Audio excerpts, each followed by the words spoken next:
My This name is is so Robert nice. Anderson, It and I'm really is. 63 years old now. Here, have some The more. story I'm He's about to lovely. tell We you all are. happened 5 years ago, during what should have been the pinnacle of my career, but turned out to be one of the loneliest periods of my life. I was the CEO of Anderson Financial Group, a company I'd built from the ground up over 30 years. I had everything the world told me to want: wealth, success, influence, respect. I lived in a penthouse apartment with a view of the city skyline. I drove luxury cars and traveled first class. People listened when I spoke, and doors opened at the mention of my name. But I was profoundly alone. My wife, Catherine, had passed away 4 years earlier from ovarian cancer. We'd never had children. A decision we'd made together in our 30s, when we were focused on building our careers. After she died, I threw myself into work with even more intensity, trying to fill the void her absence had created. I worked 14-hour days, spent weekends at the office, and measured my worth in quarterly earnings and stock prices. I had acquaintances and business associates, but no real friends. My relationship with my younger brother had fractured years ago over a business disagreement. I saw my elderly mother maybe twice a year, always finding excuses about work being too demanding. I existed in a bubble of professional success and personal isolation. That particular evening in late November, I was working late again. It was snowing outside, the first real snow of the season, and the city looked beautiful under its white blanket. Around 8 o'clock, my assistant reminded me that I had nothing else scheduled and perhaps I should head home, but home held no appeal. Just an empty apartment and another solitary evening with an expensive bottle of wine and financial reports. So instead, I decided to go to Marcelli's, a small Italian restaurant I occasionally frequented. It wasn't particularly fancy by my standards, but the food was good, and it was quiet enough that I could eat in peace. The restaurant was moderately busy when I arrived, families and couples enjoying their dinners in the warm, cozy atmosphere. Snow was falling more heavily now, visible through the windows that lined one wall. I was shown to my usual corner table where I could sit with my back to the wall and observe without being noticed. I'd just ordered when I became aware of a commotion near the entrance. The hostess was speaking in low, urgent tones to a woman holding a small child, maybe 2 or 3 years old. Another child, a girl of perhaps 5 or 6, stood beside them, holding what looked like a paper origami crane. Even from across the restaurant, I could see they were in difficult circumstances. The woman wore a thin tan coat that looked inadequate for the weather. The children's clothes were clean but worn, layered against the cold. They had the look of people who'd been weathering hard times for a while. Tired eyes, careful movements, that particular wariness that comes from not knowing where your next meal will come from. "I'm sorry," I heard the hostess say, her voice carrying despite her efforts to be discreet. "Without money, I can't seat you." "It's not my decision. I wish I could help." The woman's shoulders sagged. "I understand. I just thought, with the snow and the children being so cold, I thought maybe we could just sit for a few minutes to warm up." "I'm really sorry," the hostess repeated, genuine regret in her voice. The woman nodded and turned to leave, gathering her children close. The little girl looked back at the restaurant longingly, her breath fogging in the cold air that rushed in through the open door. Something in that moment struck me with unexpected force. Maybe it was the contrast between my expensive suit and their worn clothes. Maybe it was the way the mother held her children with such protective tenderness, despite having nothing else. Maybe it was just that I was tired of being alone, of eating expensive meals in expensive restaurants while feeling empty inside. Whatever it was, I stood up and walked quickly to the entrance. "Excuse me," I called out. The woman turned, clutching her children closer, her expression guarded. "Yes?" I couldn't help but overhear. "I have a table and I hate eating alone. Would you and your children join me for dinner?" "My treat." I saw hope war with suspicion in her eyes. She'd learned to be careful, I realized. The world isn't always kind to people in vulnerable situations. "I don't want charity," she said quietly but firmly. "It's not charity," I said, and found myself meaning it. "It's company. Like I said, I eat alone most nights. It would be nice to share a meal with someone, especially on a cold evening like this." She studied my face, looking for ulterior motives or condescension. I tried to keep my expression open, honest. Finally, she nodded slightly. "Just dinner," she said. "And then we'll be on our way." "Just dinner," I agreed. The hostess, looking relieved and pleased, led us back to my corner table. She brought high chairs and extra menus, and I noticed her slip the woman a warm smile of encouragement. Once we were seated, I extended my hand across the table. "I'm Robert." The woman shook it cautiously. "I'm Sarah. This is my daughter, Emma." She indicated the 5-year-old with the origami crane. "And this is my son, Jack." She gestured to the toddler who was staring at me with huge, curious eyes. "It's nice to meet you all," I said. "Please, order whatever you'd like." "And I mean it, whatever you'd like. Don't hold back." Sarah looked at the menu with an expression that was almost painful to watch. It was clear she was trying to calculate the cheapest items, trying not to take advantage even though I'd invited them. Emma was holding her paper crane carefully, showing it to her mother and whispering something I couldn't hear. "The chicken parmesan is excellent," I suggested gently. "And they make wonderful pasta for kids.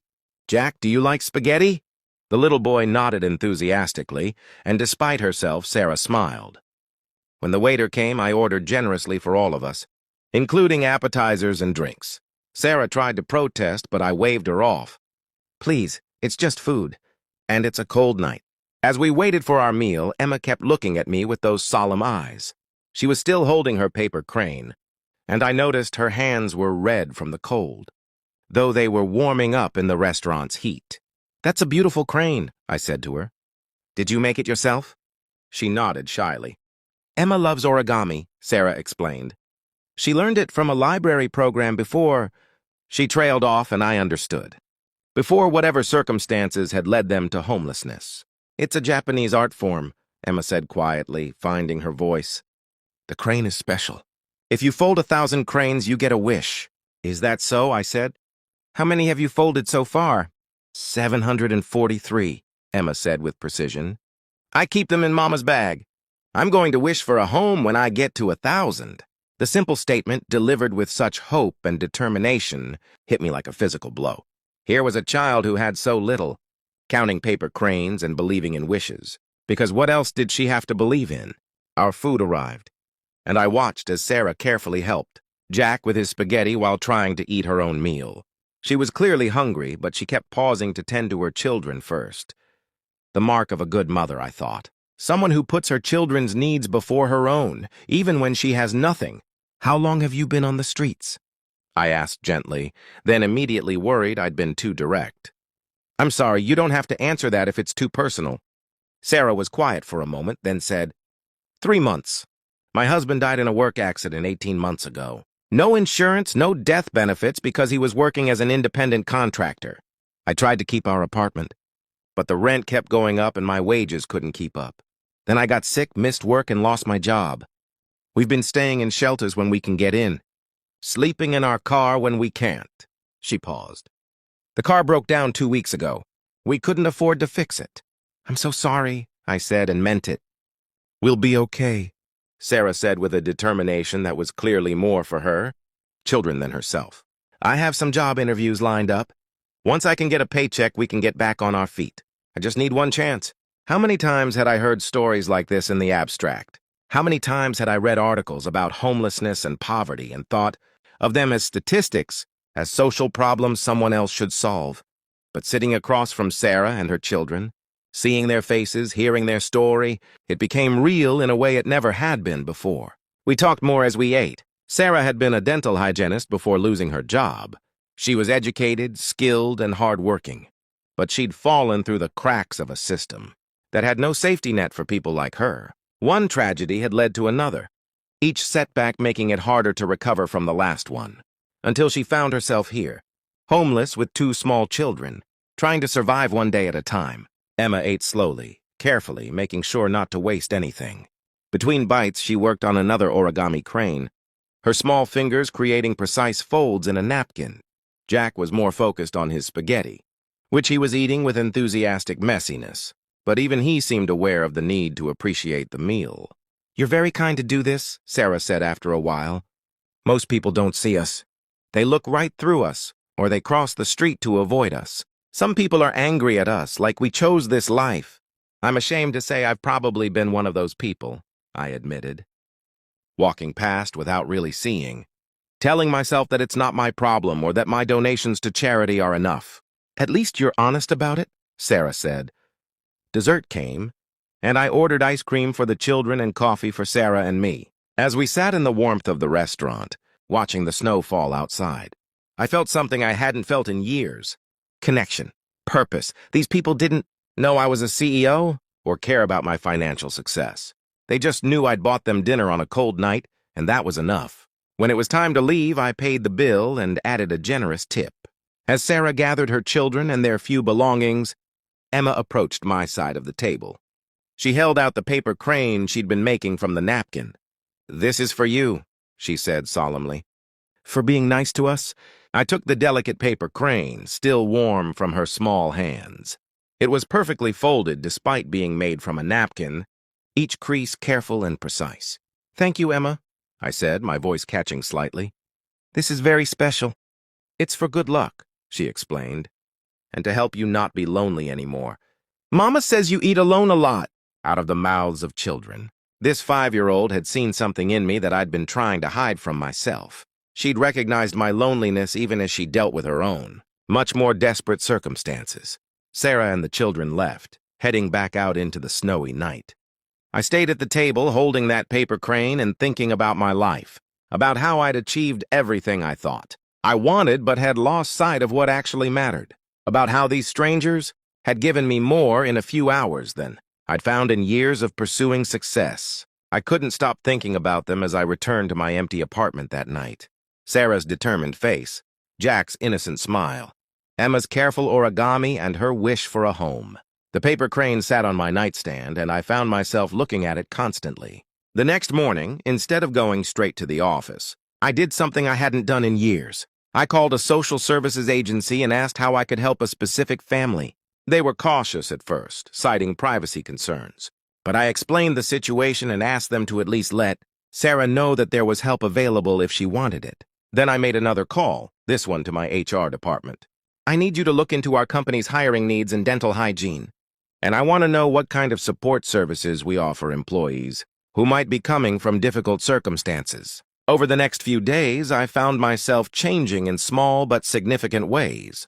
I started noticing the homeless people I passed on my way to work, really seeing them instead of looking through them. I made donations, but more importantly, I started volunteering at a local shelter one evening a week. And I reached out to my brother.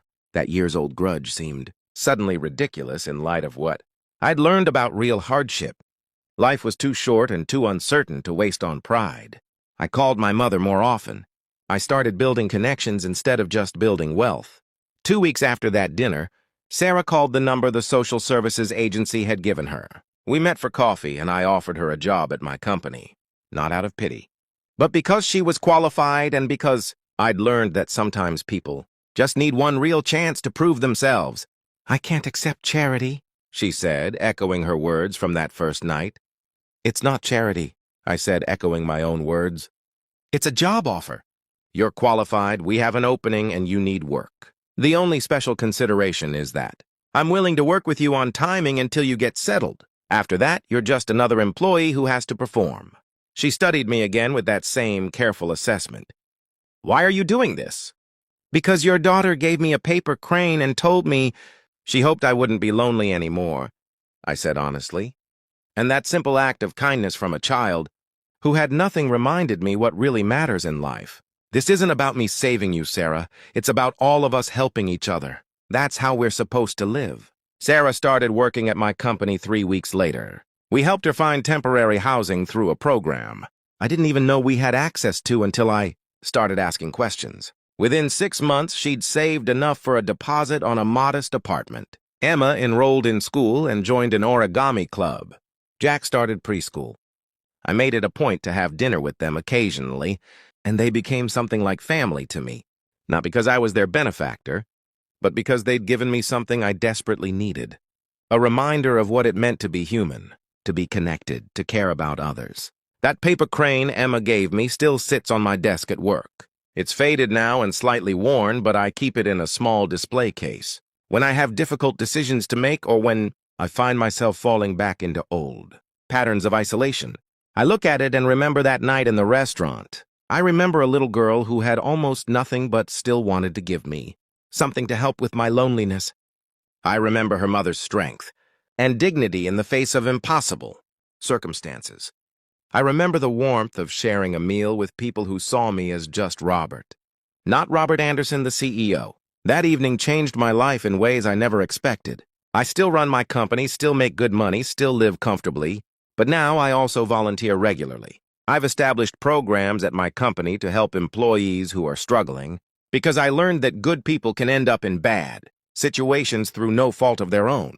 I've reconnected with my family and built new friendships. I'm no longer lonely. Sometimes people ask me about my philanthropic work or why I spend so much time on social programs when I could be focused on profit margins. I tell them about a snowy November evening and a homeless family and a paper crane. I tell them that the best investment I ever made wasn't financial. It was the cost of a dinner that reminded me we're all connected, that we all need each other, that kindness isn't just something we give, but something we receive. Emma is 10 now and still makes origami. She never did reach 1,000 cranes for her wish, because she didn't need to, but she still makes them. And she still gives them away to people she thinks need good luck. Sarah has been promoted twice and is doing well. Jack is in first grade and wants to be a firefighter. They're not homeless anymore. They have a home, stability, hope for the future. But the truth is, they gave me just as much as I gave them, maybe more. They reminded me that home isn't just a physical place. It's a sense of belonging, of connection, of caring, and being cared for. That night in the restaurant, I thought I was doing a good deed by buying dinner for a homeless family. What I didn't realize until later was that they were buying something for me too. A return to humanity, to compassion, to understanding what really matters in life. The best gifts don't come in expensive packages. Sometimes they come in the form of a paper crane folded by small, cold hands and given with a pure heart by a child who had every reason to be bitter, but chose to be kind instead. That's the gift Emma gave me. And it's worth more than all the wealth I've accumulated in my entire career. Sometimes we go through life thinking we have it all figured out, measuring success in money and power and prestige. And then a child leaves a paper crane on your table, and you realize you've been looking at everything wrong. You realize that the most important things can't be bought or sold. They can only be given and received with an open heart. I keep that lesson close now, as close as the paper crane on my desk. And whenever I start to forget, whenever I feel myself slipping back into old patterns, I remember a little girl's voice saying, "This is for you, for being nice to us." Sometimes kindness is its own reward, but sometimes if you're very lucky, kindness comes back to you in unexpected ways. It comes back as connection, as meaning, as the end of loneliness. It comes back as a reminder of who we really are beneath all our accomplishments and possessions. It comes back as a paper crane and a child's wish that you won't be lonely anymore. And you know what? Her wish came true.